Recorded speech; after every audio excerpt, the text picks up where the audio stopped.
Hey, welcome. Good afternoon, Fargo. This is Jon Adams on Talk of the Town on a would you call it sweltering, James?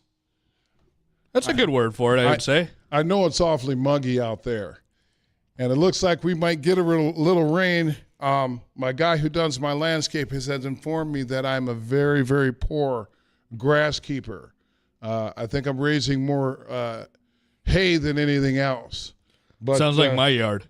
Well, you know what? When you're out golfing, you're driving back and forth to Minneapolis. You got to be on the radio station and work. It's hard to do everything you need to do when it comes to lawn care. But one way or another, I'll get it under wraps here.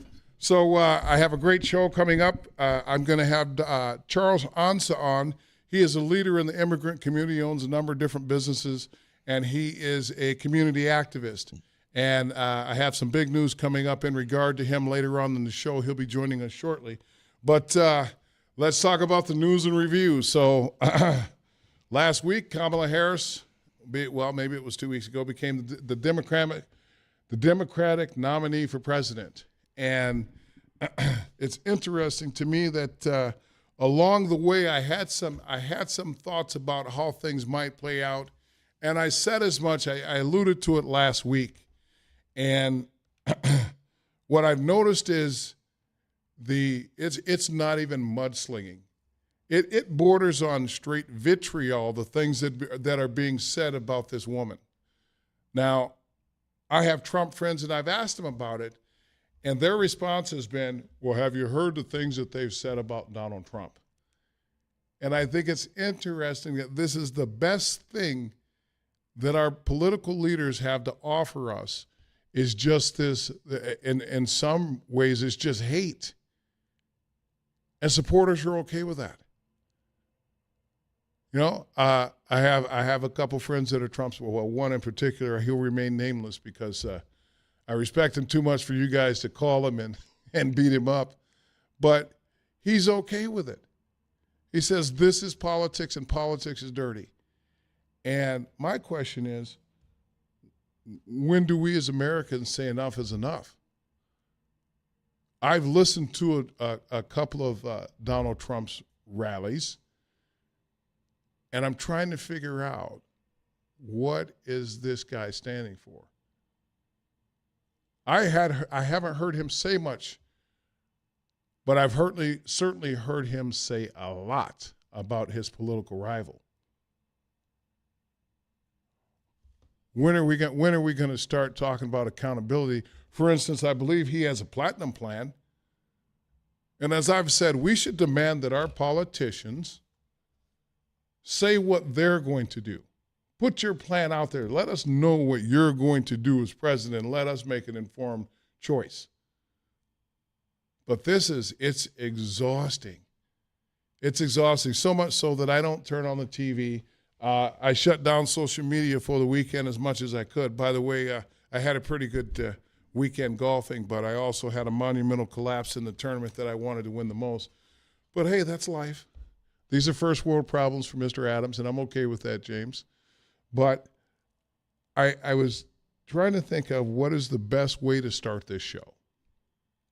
And I thought to myself, I want to hear what people think is, what is the great divide? Why do we have such a great divide? And I can tell you, for me, it stems along racial lines. Okay? For people that say, hey, if you quit talking about racism, there wouldn't be any racism. Well, if you quit being racist, there's no racism. That's the way I see it.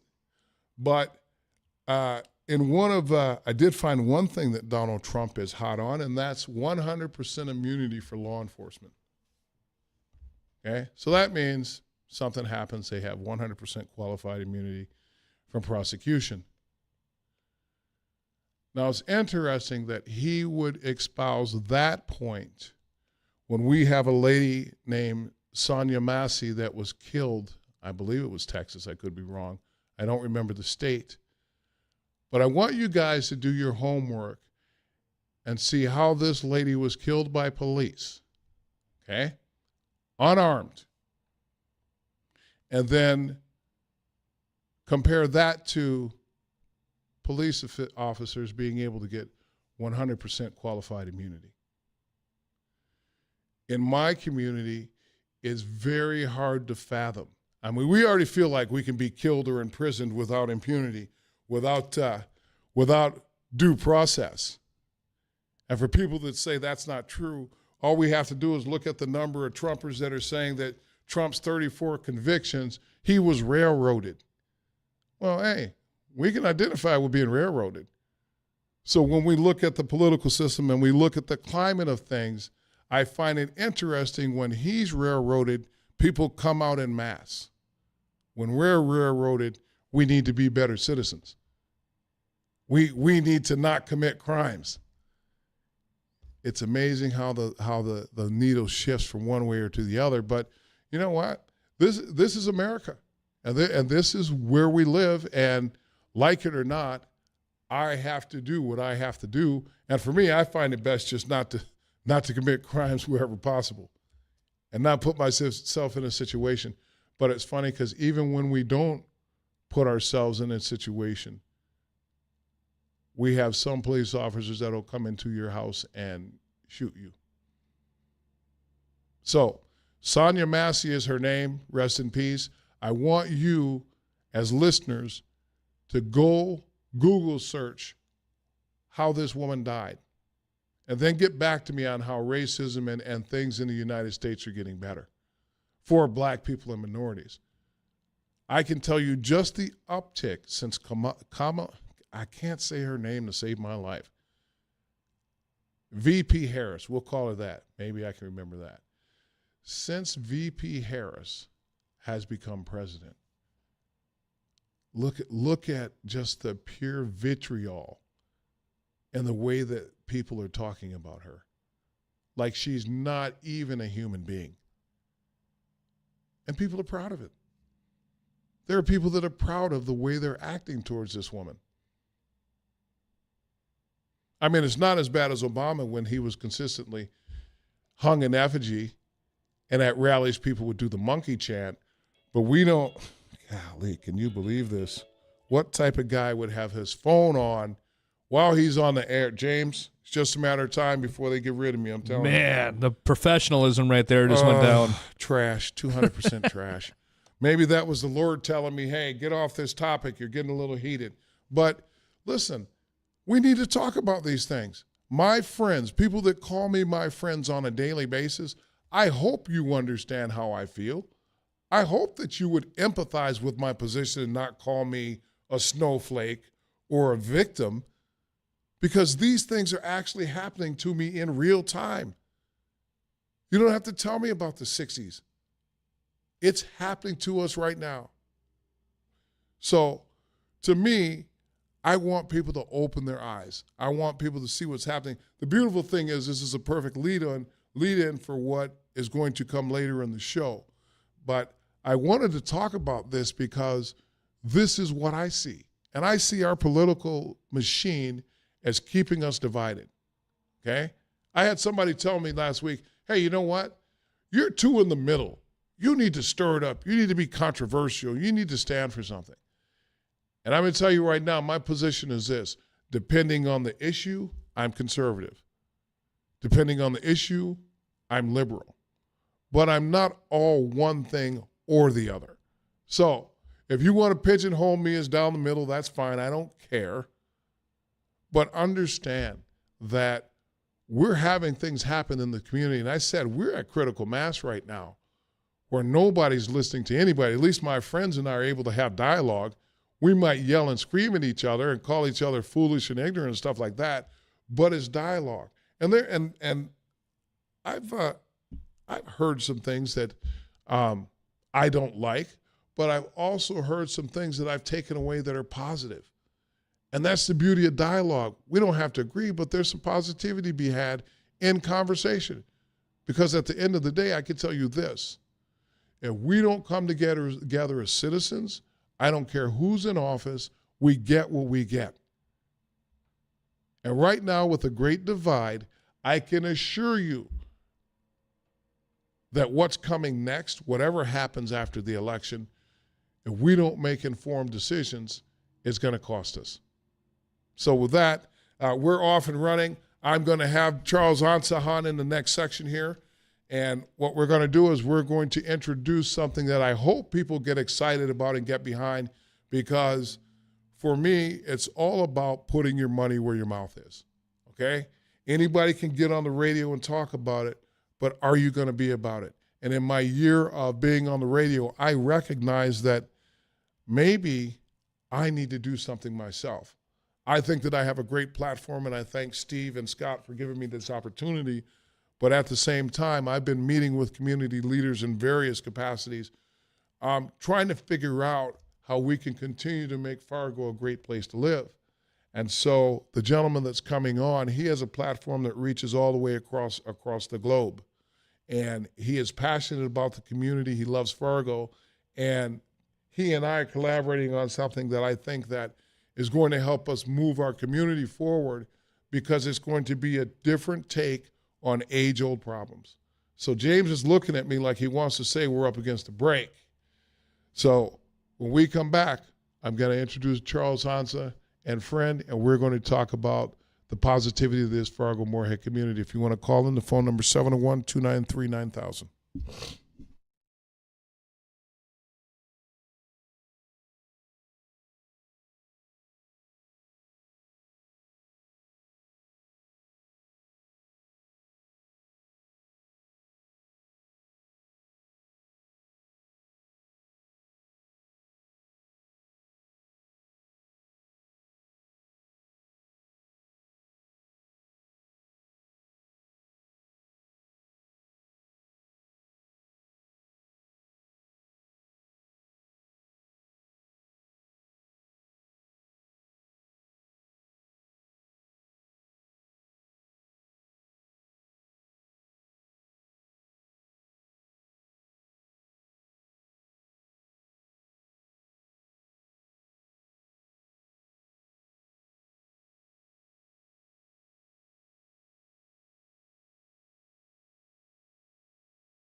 Welcome back to Talk of the Town with Jon Adams. James on the wheels of steel, on the turntables, bringing us Buster Rhymes. Outstanding.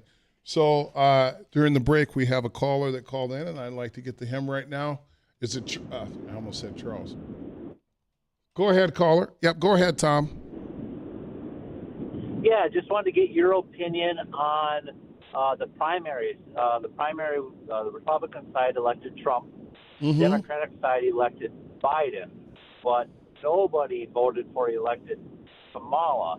Don't you think that people should vote for the primary who the candidate should be, so that people can speak, not somebody just being implemented by the government? Absolutely. Absolutely, but that's not the way it works now, is it? It's funny because, yes, I believe that, but that's not what's happening right now. Okay, and this is part of what I'm talking about. As citizens, we all need to recognize that we've sort of been bamboozled, right? It's no different than why was Hillary the Democratic nominee when actually it should have been Bernie Sanders? See, there's plenty of skullduggery within the parties. Okay, we know that. That's not news to us. But we're stuck. And we're stuck because we don't pay attention to the process. We're not involved. So that's on us. So, yeah, I agree 100%. Whoever got the nomination. Now, we know that at that level they do what they want to do. Okay? And I'm not saying the election is stolen, but they do what they want to do. All right?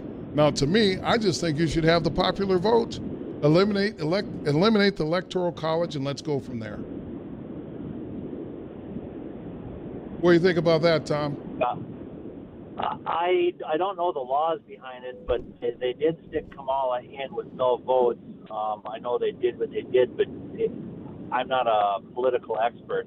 Just curious, is that legal what they did? Shouldn't the people have to vote and then the popular vote I don't know if it's legal, but to me, I think that there should have been a formal convention, and that we should have been able to see the process and participate. So to answer your question, yeah, I absolutely believe that that's what should have happened. But that's not what happened. I feel like there should be a little bit more uproar that the whole democratic process was set aside and they just put in who they want. I congratulate everybody who will rally behind somebody and move forward, but I think the fact that democracy was tossed aside should be looked at a little bit more. Well, listen, democracy is being tossed aside every day, and I keep saying it. When we go Democrat or Republican, what happens is they're allowed to do exactly what they want to do, okay? And it doesn't matter what side of your aisle you're on, because most of us don't get the benefit of what the government should do because they don't have to do anything. And we vote for who suits us instead of our best interest, and that's played out for how many years now? So I appreciate you calling in, Tom. Tom has an excellent point. What happened to the democratic process as far as VP Harris? But it is what it is. Well, so I have. I'm sorry, but I had James in my ear. Well, to my left, I have Charles Hansa, and I have the gentleman from the Human Rights Commission. Forgive me because I don't remember your name. It's Xavier, can I have you move a little closer to the mic? Oh, yeah. So one of the things I wanted to do, and I started thinking about it, I've been meeting with leaders in the community for roughly a year, trying to develop some type of group to meet the needs of immigrants and minorities in the community, okay?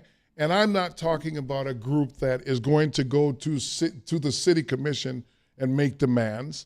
I'm not talking about a group that's going to protest the police or the way things are done. I'm talking about organizing our people to understand how to move within the community, okay? To get what we need to get by being a strong, cohesive unit, okay?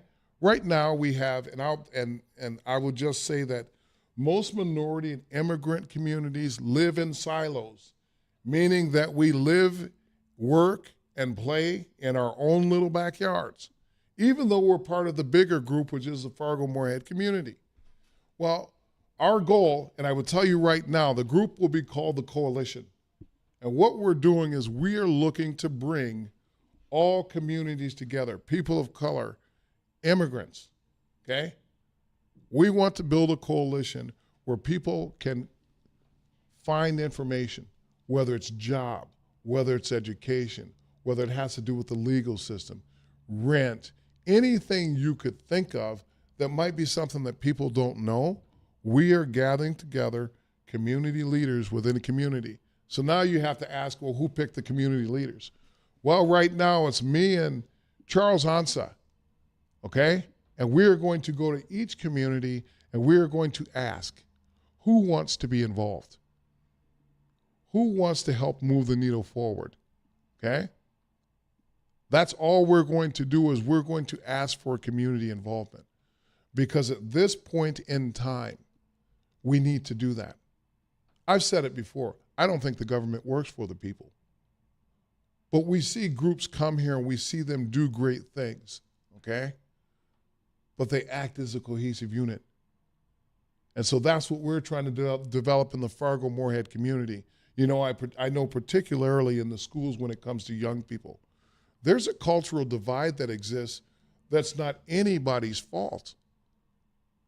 I coached kids from various cultures, and I had to learn how to deal with these young men based on where they came from to get the best result out of them.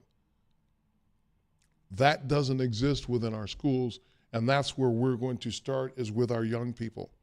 We're going to start with a school board in the city of Fargo and West Fargo, because we need to make sure that people understand that when we send our kids to school, they need the education, the right education. We need them to understand how our kids work and behave within the system. And for our part, we're going to teach our young people how they should behave and be in society. And that's a very interesting point because culturally, there is a difference, the way we behave in different settings. Well, part of it is we have an obligation to teach our kids that we're here to learn. The only reason you go to school is to learn, not to play football, not to be on the chess team, any of that. And so that's something that we have to develop. I know certainly in my family with my sons, that was the standard. But we all have to be involved on it. We have to be involved in it in a way that the village, again, is raising every child. That's a pretty good one. So, sorry, I just had to pat myself on the back. Gentlemen, welcome to the show. Charles, you've been on the show many times, and we've become fast friends, and you have the radio network, you have all these things, so much so that when Charles is on when I have his notifications come up on GroupMe, it's constant. But he has a wellstone of information for people that want to know how to get things done. He owns a number of different businesses. And so I've always said, if you want to be great, you hang out with great people. And so when it comes to business, when it comes to radio, I'm leaning on Charles for one simple reason. He's doing it, and he's doing it in a big way. He's traveled to New York. He's traveled to Africa. He's traveled around the world doing various things in high-level situations. So welcome to the show, Charles. Thank you very much, Adams, for having me on your show today. Mm-hmm. I'm honored. Well, I'm excited because we've finally figured out after a year that Yes. we have to do it ourselves. Absolutely. And I'm excited about it because I'm always talking about put your money where your mouth is. And now, I mean, in the last 24 hours, we said, you know what? Mm-hmm. I guess we have to get out in the community and identify people that want to move us forward to be a cohesive unit. Yeah. And that's okay. Yeah. It's not going to happen overnight. We know that. Absolutely. But like I tell my sons, it's always important to get started. So with that, let's talk about your radio network and your podcast, because there are going to be listeners or people that see this show. And so we're going to use your platform for people to be able to connect with the coalition. Okay. All right. Thank you very much for the listeners and those who are watching us right now. My radio is www.atnetworkglobal.com. atnetworkglobal.com. You can Google it, and you can see whatever we do. We have so many programs on it that is also helping the kids. We have a program called Save the Child. We all know that if we want to change the next generation, we need to start from the kids. And it is one of the things like what Mr. Adams said, we are trying to help the kids in the community because we have most of them that when it comes to future, some of them scared of their future. Why am I saying this? Because some of them don't have fathers, single parents. You see, these are the people that are going around with a lot of problems, around them. You meet them, you laugh with them, but when they go back home, you don't know what is going on in their mind. And coalition is also going to be there for these kids. We are going to serve should I say liaison will be between the mothers, and we want to we want to form a block for the kids. We don't want them to go to juvenile. You understand what I'm saying? And so we will be there for them. We want the kids to understand that if the father is not there, there's a team, there's a community leaders that will be there for them. You know? So if you ask me to say something about the radio, we also have Dr. Michael, who comes on the radio to teach tax education, entrepreneurship made easy. We have Madam Lawyer Joyce from Ghana, who also teach people, especially those who want to go back to Ghana, especially Ghana, to buy land, register properties, and other things. She also comes on to inculcating people, because a lot of people have their plots and their lands without even registering it. The system over there is quite different from what is here. And so she's here to inculcating our members to understand what it means that when you buy a land, you need to register it to make sure you reach to the next level so that nobody will take it from you. Thank you very much. James says we're up against the break. We're going to go to the break. When we come back, we're going to talk to Mr. I forgot your name again. So we're going to talk with. I'll call you Mr. Human Rights and why he's here. And he's with the City of Fargo Human Rights Commission. We'll see you on the other end of the break. This is Jon Adams for Talk of the Town.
Remind me of your name again.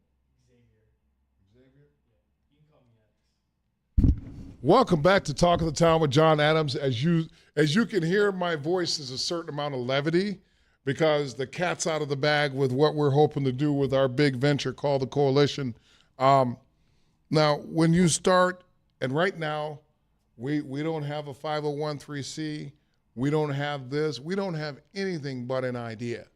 So we're going to need community support, and I hope that if first of all, if you know me and know my passion for the community, that if you have some way that you could lend support to this thing, I would be forever grateful.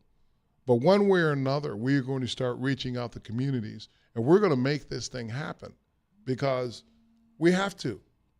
If for nobody else, for the youth that are in this community, and I've said it before, if we don't do things to keep our youth in our community, they will go to another state.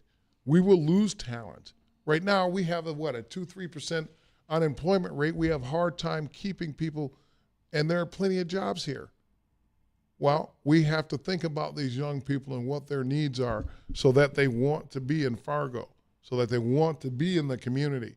So with that, Mr. Xavier from the Human Rights Commission, a 22-year-old man on the Human Rights Commission. Welcome to the show, sir. Thank you very much for having me. Move forward, though.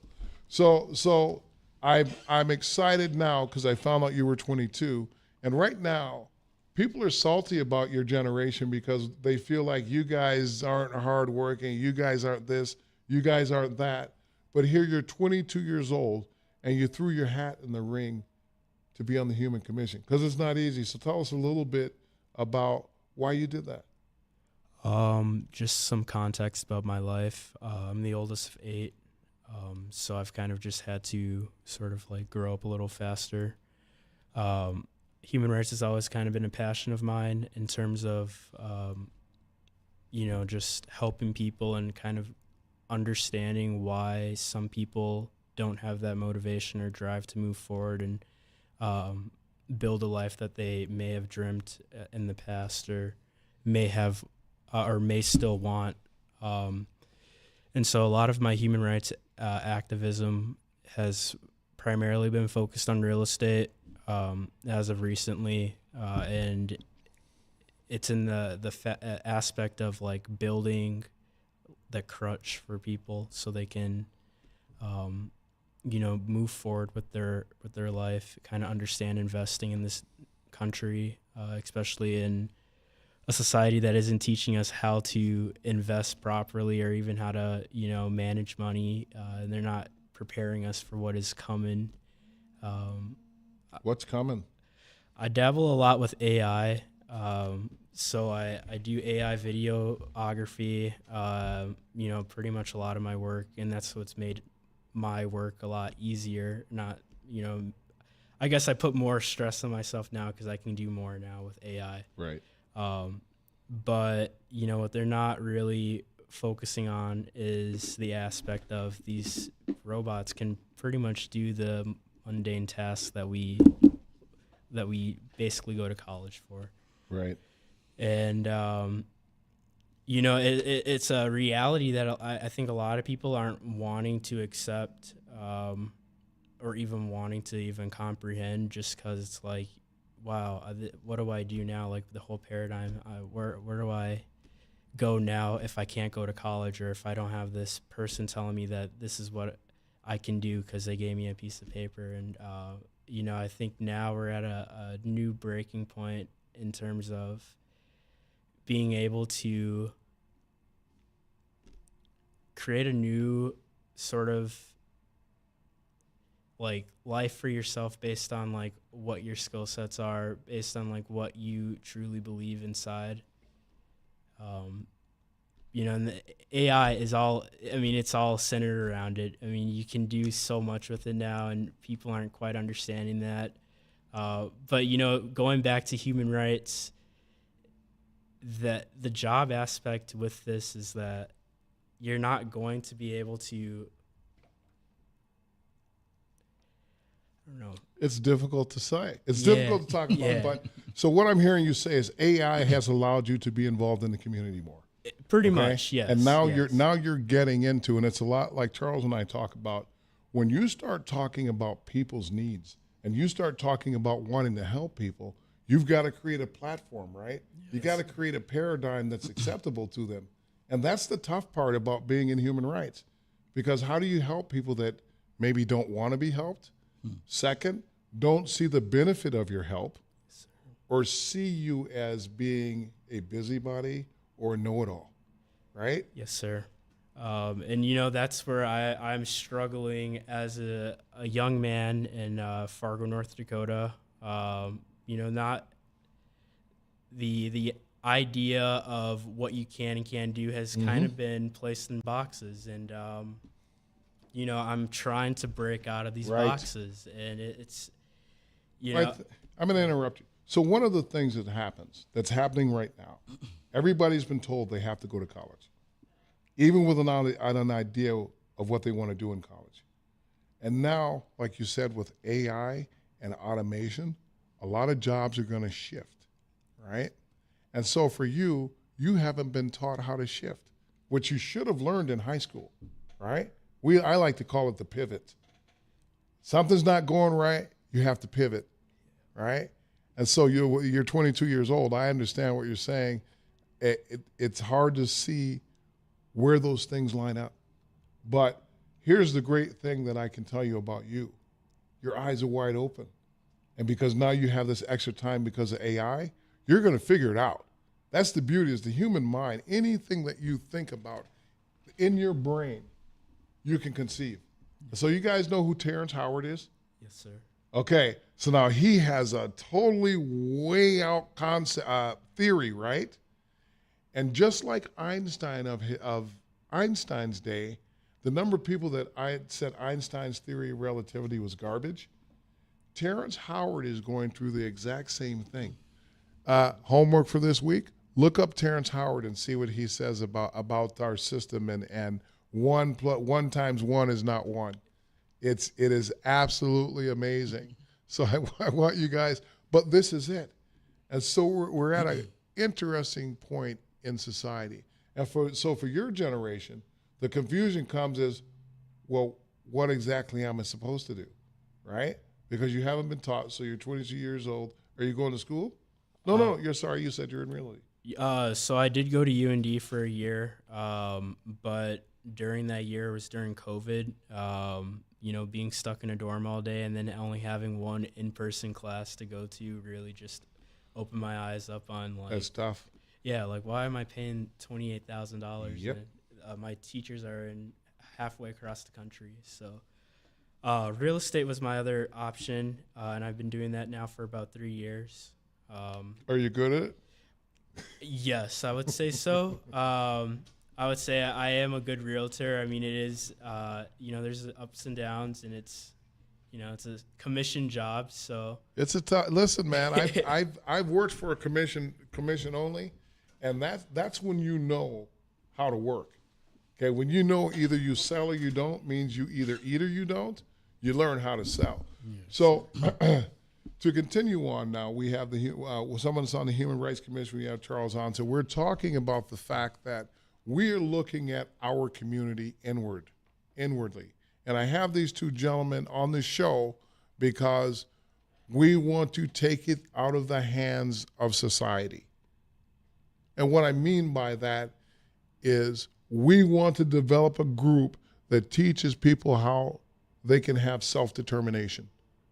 And when I grew up, my parents made it perfectly clear, we don't have any money for you to go to school. And they made that clear when I was in the 4th grade. Well, in the 6th grade, I promised my mom that I would go to school, that I would go to college. And that was my singular focus. And there were a lot of things that I didn't engage in because if I felt like it wouldn't get me to where I wanted to be, I just didn't do it, okay? And that's how I ended up at Moorhead. Well, that's a longer story. Yeah. But these are the things that we're hoping to bring to the community. These are the things, along with Mr. Xavier, that we want people to be aware that you don't have to exist in a vacuum. Mr. Onset talked about the fact that we want single mothers in the community to know that there are men out there that can help them teach their children what they need to learn. And my wife and I had a conversation once, and I believe that no woman can teach a boy how to be a man. It's not to say that they can't parent, but no more than I can teach a girl how to be a woman. And so our children need that base. Okay, we talk about the crumbling of the family structure. Well, this is our solution to try to bring some family to the community in some meaningful way. So you've heard it here on this show. There's going to be more coming forward. Big Game James says we're up against the break. When we come back, we're going to have some final thoughts from the two gentlemen to my left.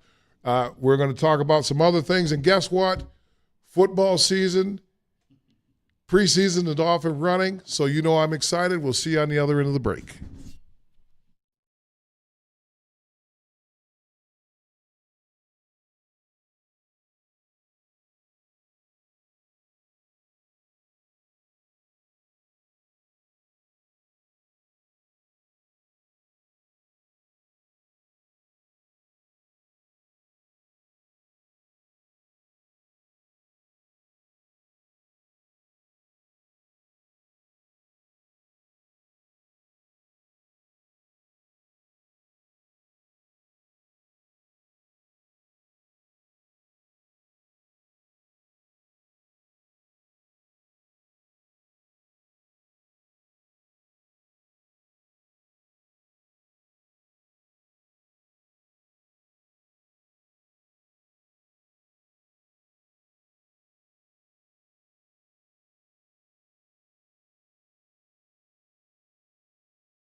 You didn't really struggle, man. You had it all handed to you.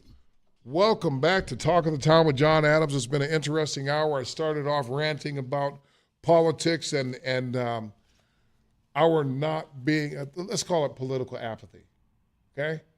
I am exhausted listening to people. It's fun because I get calls every week about what I should talk about. Mm-hmm. You should talk about the city commission. But yet these people are not going to city commission meetings. Oh, no, you should talk about racism. Well, that's another ending subject, and I don't have to talk about racism. I live it every day. And let's face it, it gets exhausting. It gets exhausting. But you know what? To me, in my way of thinking, it's no different than being good looking. People don't like me because I'm good looking, or they don't like me because I'm dumb. They don't like me because there's always a reason for people to not like you or to have something negative to say about you. For me, racism is just another one of those things, and it will never be something, and I told my sons this, that will never be something that prevents me from achieving what I want to do. It will never be a crutch. You will never hear me say, I didn't get because I'm going to get mine. I'm going to make that happen. So that's one of the things that we talk about, Charles and I, is we've got to eliminate the excuses that come with underachievement, okay? I grew up about as poor as you could possibly be.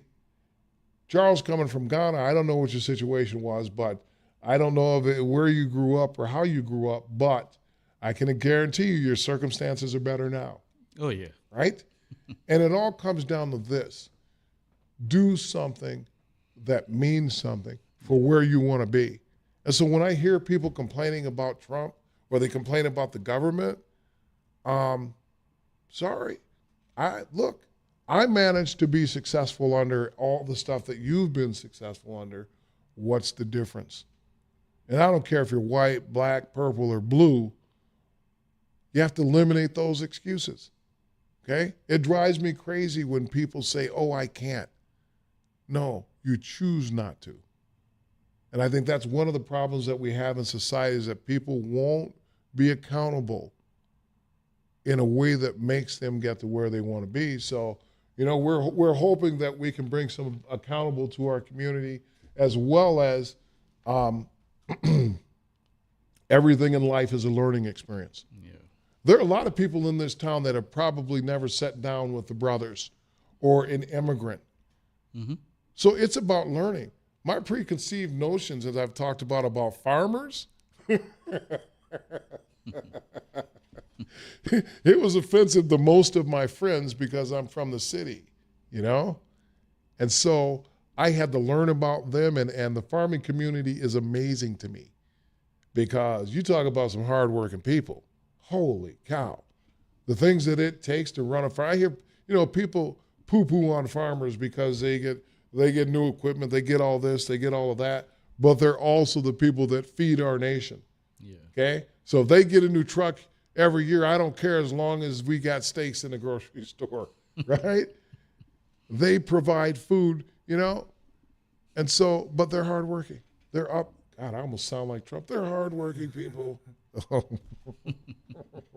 So it's funny. I'm so happy that we were able to have you guys on. You guys are going to hear more about the coalition in the coming future. And if you have ideas of how we can move the needle forward for our community, please get out there. Holy cow, get out there and let us know if you have ideas or if you are on the other end. And I'm gonna say right now, we need men of color, we need men that are immigrants to come along to the coalition because we need two dedicated mentors because Charles and I couldn't possibly meet all the needs of everybody in the community. So if you want to help move the needle forward, we're asking you to come out and support the coalition. There'll be information forthcoming. My man Xavier is on the Human Rights Commission. I can't wait to pick his brain after the show. I want to thank you guys for tuning in. And it always, guys, we have an opportunity to be great. And like I say, Fargo is a great place to live. But we have to keep it that way. Yeah. And it starts with dialogue. Ray Qualavog is a friend of mine, and we had a very heated conversation. But at the end of that, we're still friends because it's dialogue. Mm-hmm. And he opened my eyes to some things that I didn't necessarily care to see from the right, but it made me think. And so I softened on some of my positions because he made a convincing argument. Now, I'm not out to change anybody's mind, and he wasn't out to change mine, but that's what dialogue does. So it looks like we have some inclement weather coming. You guys be safe. I can't wait to see you guys next week. Thank you for tuning in. This is Jon Adams for Talk of the Town, signing off for this week. Thank you, Xavier. Thank you for Charles for coming on the show. Thank you for having us. Thank you. And as always, stay black. Yes.